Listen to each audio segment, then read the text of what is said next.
The live TV, सच सबसे आगे। नोएडा का ट्विन टावर महज 9 से 12 सेकंड्स में गिरा दिया गया। इस वक्त ये खबर जो है दोस्तों हर तरफ छाई हुई है, लेकिन कोई भी ये सवाल पूछने को तैयार नहीं है कि भाई अगर उस 32 मंजिला इमारत का नाता भ्रष्टाचार से जुड़ा हुआ था तो उसे भ्रष्टाचार मुक्त बनाने का कोई तरीका क्यों नहीं तलाशा गया, अधिकारियों पर कार्यवाही क्यों नहीं की गई, भ्रष्टाचार हुआ ही क्यों जो भ्रष्टाचार से बनी इमारत को ढहाना पड़ गया, और भ्रष्टाचार हो गया तो उसे मिटाने का तरीका क्यों नहीं सोचा गया। ऐसे तमाम सवाल उठ रहे हैं दोस्तों जो आप तक इस खबर में पहुंचाएंगे। नमस्कार, मेरा नाम है जयंती झा और आप देख रहे हैं the live TV. Twin tower में बड़े पैमाने पर भ्रष्टाचार हुआ, इमारत चढ़ती चली गई, चढ़ाकर इसे 32 मंजिला इमारत में तब्दील कर दिया गया। ट्विन टावर्स की 2 अलग अलग इमारतों को बनाने में तकरीबन 3 साल लगे ऐसा बताया जा रहा है। वहीं दैनिक भास्कर की रिपोर्ट के मुताबिक इसे बनाने में खर्चा भी आया तकरीबन 200 करोड़ रुपए और अब इसको गिराने में 17 करोड़ रुपए खर्च किए गए। मतलब कुल मिलाकर 217 करोड़ रुपए में इमारत बनी और गिर गई। लेकिन जब गिरी तो लोगों ने तालियां बजाई, इन्हीं का पैसा मलबे में तब्दील हो गया। और खुशी कैसी थी वो आपको दिखा देते हैं दोस्तों। सबसे पहले तो ट्विन टावर गिरने का ये वीडियो देखिए आप, जहां लोग तालियां पीटते हुए नजर आ रहे हैं। ये वीडियो देखिए।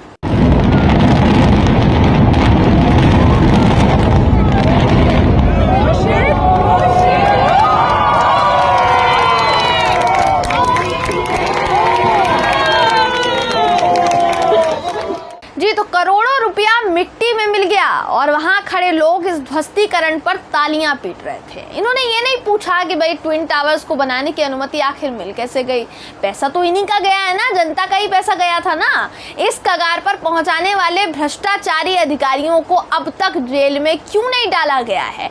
ना तो ये सवाल पूछा गया कि इन दोनों टावर्स को गिराने की क्या जरूरत पड़ गई थी। आप कोर्ट जाकर इसके खिलाफ ये मांग भी तो उठा सकते थे कि इन दोनों बिल्डिंग्स को स्कूल या अस्पताल में तब्दील किया जा सकता है, इसे गिराने की क्या जरूरत है, सामाजिक कार्य के लिए इस्तेमाल किया जा सकता है। लेकिन इन तमाम सवालों में से एक भी सवाल नहीं पूछा गया, ना ही अभी पूछा जा रहा है। सिर्फ तालियों की गड़गड़ाहट, तालियों की गूंज सुनाई दे रही है।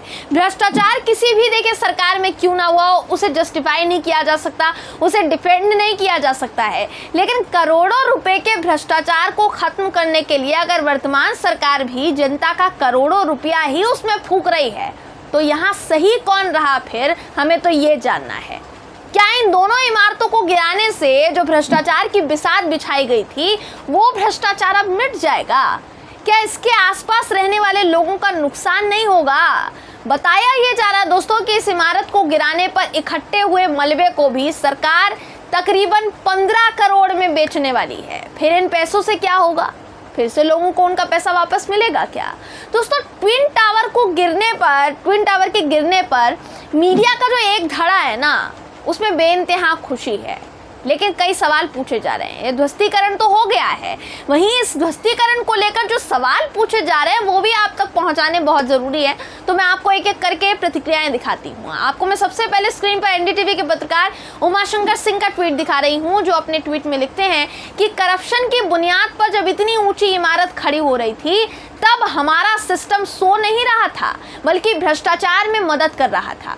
इसे बनाने में नियमों कायदों को जो ताक पर रखा गया, अब इसको गिराए जाने के बाद जो मलबे का पहाड़ बनेगा वो भी हमारे भ्रष्ट सिस्टम की पोल खोल रहा होगा। इनके बाद वरिष्ठ पत्रकार हैं अजीत अंजुम जी, वो अपने ट्वीट में लिखते हैं कि सबसे बड़ा सवाल तो यही है कि सालों तक ये इमारत खड़ी होती रही, नोएडा प्राधिकरण के अधिकारियों की जेब गर्म होती रही, करोड़ों की रिश्वत के बगैर इतनी बड़ी इमारत गैर कानूनी तौर पर बन ही नहीं सकती। आज इमारत तो जमींदोज हो रही है, लेकिन कितने अधिकारी जेल गए हैं। वहीं दोस्तों, इनके बाद प्रज्ञा मिश्रा लिखती हैं, यूपी से बहुत बड़ी पत्रकार हैं, जानी मानी पत्रकार हैं, लिखती हैं कि भ्रष्टों को केवल मैसेज देने के लिए ट्विन टावर गिरा दिया गया। भ्रष्ट लोग अमेज़न के जंगलों से आए थे क्या? नोएडा अथॉरिटी की कोई जिम्मेदारी है क्या? सरकारों की कोई जिम्मेदारी है क्या? इतनी बड़ी बिल्डिंग ऐसे ही बन गई क्या? जब हर साख पर उल्लू बैठा है तो अंजामे गुलिस्ता ट्विन टावर होगा। वहीं प्रशांत कुमार ने भी ट्वीट किया है दोस्तों, ये भी पत्रकार हैं, इन्होंने लिखा है कि जहां अपने ट्वीट में वो लिखते हैं कि दुनिया दूसरों की तबाही पर मौज कैसे लेती है उसका एक परफेक्ट केस ये देखिए। करोड़ों करोड़ रुपए मिट्टी में मिल गए और जनता तालियां पीट रही है। इन्हीं के साथ साथ दोस्तों रिटायर्ड आईएएस अफसर हैं रिटायर्ड आईएएस अफसर है सूर्य प्रताप सिंह जी। वो लिखते हैं कि दुनिया के एक सबसे बड़े स्कूल में बच्चों की किलकारियां गूंज सकती थी। खैर 70 करोड़ की लागत, 20 करोड़ तोड़ने के, 13 करोड़ मलबा हटाने के और 100 करोड़ की इंश्योरेंस पॉलिसी, सब कुछ हुआ खाक। बधाई किसे दे भाई? तो ये वो सवाल हैं जो किसी ने नहीं पूछे दोस्तों। योगी आदित्यनाथ जी तो देखिए कहते हैं कि वो भ्रष्ट सिस्टम को एकदम खत्म करना चाहते हैं और खत्म करके दिखाएंगे। तो भ्रष्ट सिस्टम को खत्म करने का तरीका ध्वस्तीकरण कैसे हो सकता है? देखिए हमें ये मालूम है, हम ये जानते हैं, जानकारी में हमारी ये बात है कि ये जो आदेश है देश की सुप्रीम अदालत और इलाहाबाद हाई कोर्ट ने दिया था, लेकिन सरकार कोर्ट में जा सकती थी ना। अगर वाकई राज्य हित और जनता के हित में काम करना था तो योगी सरकार यहाँ भी एक मिसाल कायम कर सकती थी कि नहीं कर सकती थी, लेकिन नहीं की गई। जनता के बारे में नहीं सोचा गया। स्कूल बन सकता था, अस्पताल बन सकता था, बहुत काम हो सकते थे। अभी जब ये इमारत गिरी है तो तकरीबन 80,000 टन का मलबा निकला है और द लल्लन टॉप की खबर कहती है दोस्तों कि इस मलबे को हटाने में तकरीबन 3 महीने का वक्त और लगेगा। अब इससे जो प्रदूषण का गुबार उठा उसे हटाने के लिए नोएडा विकास प्राधिकरण ने अपनी तैयारी तो बता रहा है कि हमारी पूरी तैयारी है, हमने तरह तरह के तरीके सुझाए हुए हैं, लेकिन ये काम कितनी जल्दी पूरा होगा इस पर तो सवालिया निशान ही खड़े हैं अभी तक, जिनके जवाब इस वक्त तलाशे ही जाएंगे। अभी तलाशे नहीं गए हैं।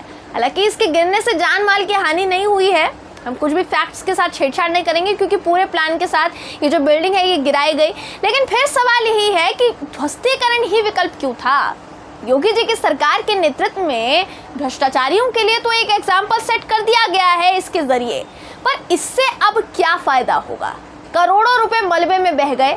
तकरीबन 217 करोड़ की बिल्डिंग का मलबा महज 15 करोड़ में बेचा जाएगा भैया। इससे ज्यादा हैरान कर देने वाला और कुछ तो हो नहीं सकता। तबाही को रुकवाया नहीं गया बल्कि तबाही मचाई गई। अब इसका असर कितना भयावह होने वाला है बस देखना यही है। हो सकता है जो लोग तालियां बजा रहे हों, क्योंकि शायद दूसरों का पैसा लगा है तो तालियां पीटने में मज़ा आ रहा होगा, तालियां जो बजा रहे हो उनकी तालियों में बंद वो सवाल उन्हें आगे जाकर खुद के लिए पूछने पड़ जाए, ऐसा हो सकता है। जिन्होंने भी इस बिल्डिंग के जमींदोज होने पर तालियां पीटी, आगे आने वाले दिनों में उनको एहसास ज़रूर होगा कि बिल्डिंग गिराई क्यों, जब इससे किसी को कोई फायदा नहीं हुआ। हालांकि हो सकता था लेकिन नहीं दिलवाया गया फायदा, बल्कि सिर्फ और सिर्फ नुकसान ही हुआ है। ये सवाल पूछे जाएंगे दोस्तों। बहरहाल इस खबर पर आपकी राय क्या है कमेंट करके जरूर बताइएगा। वीडियो अगर आपको पसंद आया हो तो वीडियो को लाइक और शेयर करना ना भूलें। फिर मुलाकात होगी आपसे किसी ऐसी ही खबर के साथ, तब तक के लिए नमस्कार। द लाइव टीवी, सच सबसे आगे।